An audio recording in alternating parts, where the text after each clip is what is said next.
Imagine waking up one morning and your phone isn't just a phone. It's your earbuds, your watch, your charger, and your style. That's exactly what Google's trying to pull off with the Pixel 10 launch. This isn't just a new phone drop, it's a full-blown Pixel lifestyle shift. And they're going bigger, bolder, and weirder than ever before. Welcome back, viewers! James here!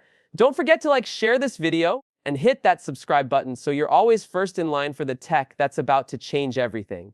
So here's what we know: Google's dropping not one, but 4 Pixel 10 phones. Pixel 10, 10 Pro, 10 Pro XL, and the jaw-dropping foldable Pixel 10 Pro Fold. And the wildest part, your phone's storage now depends on your color choice.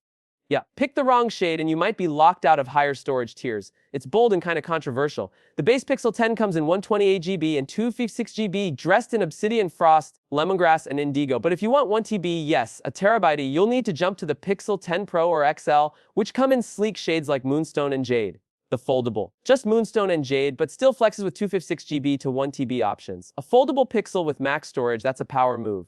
But Google didn't stop at phones. They're trying to build an actual vibe. New Pixel Buds in Hazel, Strawberry Iris, and Fog Light. Buds Pro 2's in a super clean sterling gray. They match your phone, your outfit, maybe even your wallpaper. Who knows? Charging gear's getting a makeover too.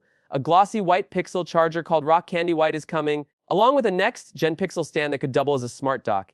Even the smallest details are getting attention this time. The Pixel Watch 4, totally redesigned, 2 sizes LTE support, and way more premium. Bands for every mood: sporty, woven, leather, and case colors like lemon, porcelain, and of course obsidian. Google's not just catching up anymore, they're styling up. Now let's talk cameras, because things just got serious. Leaked cases confirm a larger camera module across the board. The base Pixel 10 finally gets a telephoto lens, and macro photography is now standard. So goodbye blurry close-ups. Google's own custom ISP means more natural colors, less overprocessing, and way better dynamic range. Gimbal-like stabilization is now part of the Pro and XL, making handheld video look crazy smooth.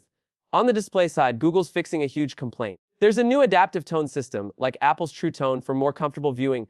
Brightness gets a nice bump too, 2000 nits on the Pixel 10, 2250 on the Pro models. Basically, you can actually see your screen outside out. Battery life better than expected. Pixel 10 hits nearly 5,000 mAh, Pro gets 1470. And Proxel plus a massive 5.2 is bigger than Samsung's latest Ultra. Charging is faster too, wired bumps to 29W, and wireless charging finally hits WiFi thanks to Qi 2 support. But there's a catch: you might need a special case to unlock those speeds. Sounds familiar? Powering all of this is the brand new Tensor Z5 chip.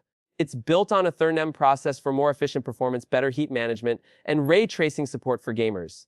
But heads up, the base Pixel 10 reportedly skips the vapor chamber cooling. Pro models, fully upgraded for serious performance under pressure. Every device will run Android 16 out of the box, but the big surprise is Magic Q. Think of it as your ultra-smart sidekick. It reads the room. If someone texts you asking for flight info, it grabs it from Gmail and offers to paste it. All local and shockingly full. Price-wise, Google's keeping things steady. $7,009 for Pixel 10, $99 for the Pro, $1,099 for the XL. Even with the upgrades, they're sticking to last year's prices, which makes this lineup dangerously tempting. So here's the question: is Google finally stepping into the spotlight? With a foldable 1TB phones, AI features, and full ecosystem sync, it feels like the Pixel series is done playing backup. Launch is locked in for August 20th, and I have a feeling it's going to get chaotic. Which Pixel are you eyeing? Or are you still not sold on the foldable life? Hit the comments. I want to know what you're vibing with. And if you enjoyed this update, smash that like button, subscribe for more, and I'll see you in the next one.